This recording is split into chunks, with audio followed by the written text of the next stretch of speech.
Hello and welcome. You're watching Don Bosco Media Network. This is Abigail Carmelim bringing you the Salesian news across the globe. To prepare for the pilgrimage that Salesian brothers, Salesian provincials and bishops made on the afternoon of Saturday, October 8, 2022 to Rome on the eve of the canonization of Artemide Zati SDB, the creativity of an entire pastoral educational community, namely the Vocational Training Center and Oratory of Zelina, Slovakia, was activated.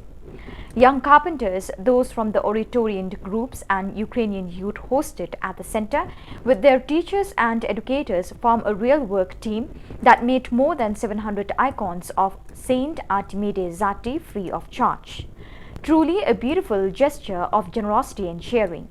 The Rector Major, Father Angel Fernandez Artime, writing to the Rector of the Zelina VTC, Father Joseph Zarnicki, said he was favorably impressed by the generous creativity of reaching out to Salesians all over the world with a simple but meaningful gift and wanted to express his heartfelt thanks.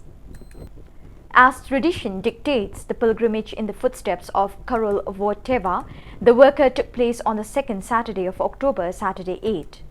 All pilgrims were able to pray together as they passed through the places associated with the youth of St. John Paul II. Since the Salesian Interprovincial House of Formation belongs to the Krakow-Debniki parish, theology students and their professors and formators could not but be present.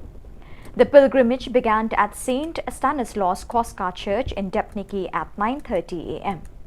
Here the first station was held, dedicated to the Salesians deported to the Auschwitz concentration camp during World War II.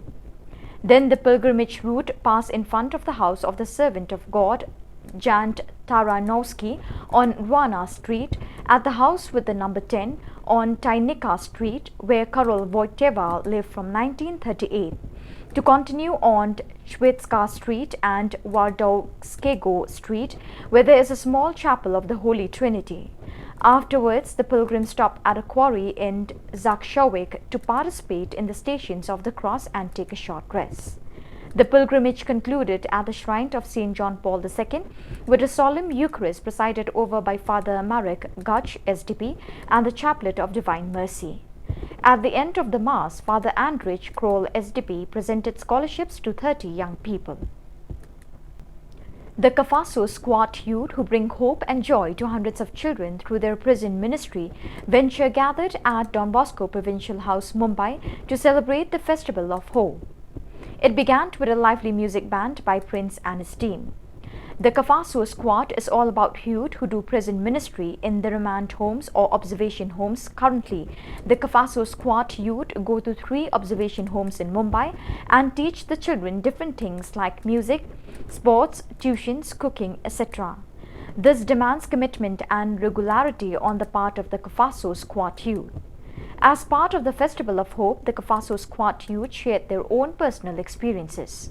Besides the Kafaso Squad youth, there were also other interested youth from the Archdiocese of Bombay who listened to the beautiful testimonies. Father Savio Silveira, the Provincial of the Salesian province of Mumbai, spoke about the close connectedness between St. John Bosco and St. Joseph Kafaso. Father Glacind Gonzalez, the Director for Prison Ministry in the Archdiocese of Bombay, encouraged the Kafaso Squad youth and appreciated their generosity.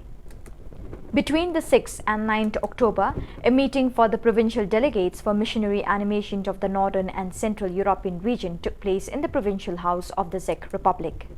Since in the same days there was the canonization of Saint Artemide Zati, not all PDMAs could attend. However, those of the Czech Republic, Slovakia, Poland, Ireland, Malta, Hungary, Croatia and France were there. The meeting was led by Father Pavel Zenizek from the mission sector and organized by the hosting PDMA Yaroslav Falk. In a welcoming atmosphere of openness, fraternity and enthusiasm, they discussed matters about mission animation in the respective provinces, the current situation of Project Europe, and Salesian missionary volunteering. In a typical Salesian style, apart from working sessions, they also had moments of prayer and relaxation during which a lot of networking and building of relationships could take place. It began early on Wednesday morning, October 12, the two-day Palermo event of the Rector Major, Father Angel Fernandez Artime, which will reach its climax tomorrow afternoon when the 10th successor of Don Bosco will receive an honorary degree in Pedagogical Sciences from the University of Palermo. Yesterday morning at about 7:30 a.m., the Rector Major was joyfully welcomed by about 900 young people from the Salesian Institute, Don Bosco, Villa Rancibele. Father A.F. Artemis' good morning was an encouragement and a stimulus for the students to continue their studies with passion, courage and perseverance, as tomorrow's adult depends on today's youth. Today's visit still includes a stop at the Salesian Vocational Training Center, Jesus Adolescents in Palermo, and in the afternoon a meeting with the young people during the Universal Civil Service with the Salesians of Sicily, and at 6:30 p.m. at St. Dominic's Church, the Mass for the beginning of the school year of Don Bosco, Villa Rancibele, presided over by the Rector Major. Immediately following the celebration, there will be greetings from the Superior of Salesian Province, ISI, Father Giovanni Di Andrea, Father Domenico Saraniti, Rector of the Institute, the Provincial of the Daughters of Mary Help of Christians of Sicily, Sister Angela Maria Mercuni, and a young adult, which will be followed by the Salesian Good Night by Father A.F. Artime. Finally, a visit to Villa Lieta, a historic neo-Gothic villa in Palermo, is scheduled at 8:20 p.m. So viewers, with that we have come to the end of today's edition. Till we meet again, thank you for joining us.